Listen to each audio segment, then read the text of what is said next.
ಯಾರ ಮೇಲೂ ಒಂದು ಪಕ್ಕ ಎವಿಡೆನ್ಸ್ ಇಲ್ಲದೆ, ಪ್ರೂಫ್ ಇಲ್ಲದೆ ಯಾರ ಮೇಲೂ ಅಪವಾದಗಳು ಹೊರಿಸಬಾರ್ದು. ಯಾರು ಬೇಕಾದರೂ ಆಗಿರ್ಬೋದು.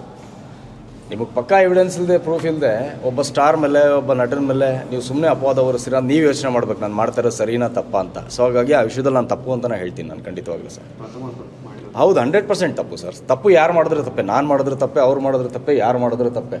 ಈಗ ದರ್ಶನ್ ಅವ್ರ ಬಗ್ಗೆ ದರ್ಶನ್ ಅವರು ಹೇಳಿ ಅವ್ರಿಗೇನೋ ಓಡಿಸಿದಾರ, ಮಾಡಿಸಿದಾರೆ, ಏನಿದೆ ಪ್ರೂಫ್ ಅವ್ರ ಹತ್ರ ಅಲ್ವಾ? ನಿಮ್ಮ ಹತ್ರ ಪ್ರೂಫ್ ಇದ್ದರೆ ನೀವು ಸಾಬೀತು ಮಾಡೋರು ಅಂತಾರೆ, ಹೇಳಿದ್ದಾರೆ ಓಡಿಸಿದ್ದಾರೆ ಅಂತ. ಈಗ ನೀವು ಯಾರೋ ಒಬ್ಬರು ಸ್ಟಾರ್ ಇತ್ತು ಅಂದರೆ ನಾನು ಬಂದು ಯಾರ ಹೆಸರು ಹೇಳ್ಕೊಂಡು ನಿಮ್ಗೇನೋ ನಾನು ತೊಂದರೆ ಮಾಡ್ತು ಅಂದರೆ ಅದು ನಿಮ್ಗೆ ಏನಿರುತ್ತೆ ಎವಿಡೆನ್ಸ್ ಅಲ್ವಾ? ಒಂದು ಎವಿಡೆನ್ಸ್ ಇಟ್ಕೊಂಡು ಮಾತಾಡ್ಬೇಕು, ಒಂದು ಪ್ರೂಫ್ ಇಟ್ಕೊಂಡು ಮಾತಾಡ್ಬೇಕು. ಯಾರ ಬಗ್ಗೆನೋ ಒಂದು ಅಪವಾದ ಹೊರಿಸೋದಕ್ಕಿಂತ ಮುಂಚೆ ಅವರು ಬೆಳೆಸ್ಕೊಂಡಿರೋಂಥ ಇಮೇಜ್ ಇರ್ಬೋದು, ಅದು ಬಂದು ಅವರು ಅಷ್ಟು ಒಂದು ಸ್ಕ್ರ್ಯಾಪಿಂದ ಬಂದು ಇವತ್ತು ದೊಡ್ಡ ಸೂಪರ್ ಸ್ಟಾರ್ ಆಗಿದ್ದಾರೆ ಅಂದರೆ ಅವ್ರ ಇಮೇಜ್ ಬೆಳೆಸ್ಕೊಳ್ಳೋದಕ್ಕೆ ಎಷ್ಟು ಕಷ್ಟಪಟ್ಟಿರ್ತಾರೆ ಅವ್ರಿಗೆ ಗೊತ್ತಿರುತ್ತೆ. ಇವಾಗ ನೀವು ಸಹ ಒಂದು ಸ್ಕ್ರ್ಯಾಚಿಂದ ಬಂದು ಒಂದು ಇಮೇಜ್ ಬೆಳೆಸ್ಕೊಳ್ಳೋದಕ್ಕೆ ಎಷ್ಟು ಕಷ್ಟಪಟ್ಟಿರ್ತಾರೆ ನಿಮಗೆ ಗೊತ್ತಿರುತ್ತೆ. ಅನ್ನೆಸೆಸರಿ ಸುಮ್ಮನೆ ಯಾರೋ ಹೇಳಿದ್ರು, ಏನೋ ಮಾಡಿದ್ರು, ಇದಾಯಿತು ಅದಾಯಿತು ಅಂತೇಳಿ ಅವರು ಮಸಿ ಬಳಿಬಾರ್ದು ಅವ್ರ ಮಕ್ಕಕ್ಕೆ.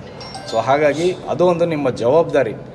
ಯಾರೋ ನೀವು ಒಬ್ಬ ಸೂಪರ್ ಸ್ಟಾರ್ ಮುಖಕ್ಕೆ ಮಸಿ ಬಳಿತು ಅಂದರೆ ಅದು ಇಡೀ ಕನ್ನಡ ಚಿತ್ರರಂಗಕ್ಕೆ ಎಫೆಕ್ಟ್ ಆಗುತ್ತೆ. ಯಾರೋ ಪಕ್ಕದ ರಾಜ್ಯವರೆಲ್ಲ ನೋಡಿ ನಮ್ಮನ್ನು ನಗೋ ಥರ ಆಗುತ್ತೆ. ಸೊ ದಯವಿಟ್ಟು ಈ ಥರ ಮಾಡೋದಕ್ಕಿಂತ ಮುಂಚೆ ಪಕ್ಕ ಎವಿಡೆನ್ಸ್ ಇಟ್ಕೊಳ್ಳಿ, ಪ್ರೂಫ್ ಇಟ್ಕೊಳ್ಳಿ. ನೀವು ಹೋಗಿ ಆ ಥರ ಪ್ರೂಫ್ ಇತ್ತು ಅಂದರೆ ಎವಿಡೆನ್ಸ್ ಇದು ಕಾನೂನಾತ್ಮಕವಾಗಿ ಏನು ಕೊಡಬೇಕು, ನೀವು ಕಂಪ್ಲೇಂಟ್ ಕೊಡಿ, ಅವ್ರೇನು ಆ್ಯಕ್ಷನ್ ತಗೊಳ್ತಾರೆ.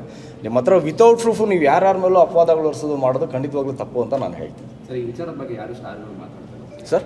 ಈ ವಿಚಾರಗಳ ಬಗ್ಗೆ ಯಾರು ಸ್ಟಾರ್ಗಳು ಮುಂದೆ ಬಂದು ಮಾತಾಡ್ತಾರೆ? ಯಾಕೆ ಏನು ನನಗೆ ಗೊತ್ತಿಲ್ಲ ಸರ್ ಅದ್ರ ಬಗ್ಗೆ. ನನಗೇನು ಅನಿಸುತ್ತೋ ನನ್ನ ಅನಿಸಿಕೆ ನಾನು ಹೇಳಿದ್ದೀನಿ. ಅವ್ರವ್ರು ಸಿಕ್ಕಿದಾಗ ನೀವು ಅವ್ರಿಗೆ ಹೇಳಬೇಕಷ್ಟೇ. ಅಂದರೆ ಇದರಲ್ಲಿ ಯಾರ್ದೋ ನಾನು ಪರ ವಹಿಸ್ಕೊಳ್ತಾ ಇದ್ದೀನಿ, ವಿರೋಧ ವಹಿಸ್ಕೊಳ್ತಾ ಇದ್ದೀನಿ ಅಂತಲ್ಲ. ಅಫ್ಕೋರ್ಸ್ ದರ್ಶನ್ ಸರ್ ಅಂದರೆ ನನಗೆ ತುಂಬ ಇಷ್ಟ, ಅದು ಬೇರೆ ವಿಚಾರ. I like him personally. ನನಗೆ ತುಂಬ ಅವರಂದರೆ ಪ್ರೀತಿ ಇದೆ. ಬಟ್ ತಪ್ಪು ಅಂತ ಬೇರೆಯವ್ರು ಯಾರು ಮಾಡಿದಾಗಲೂ ಅದು ತಪ್ಪೇ ಅದು.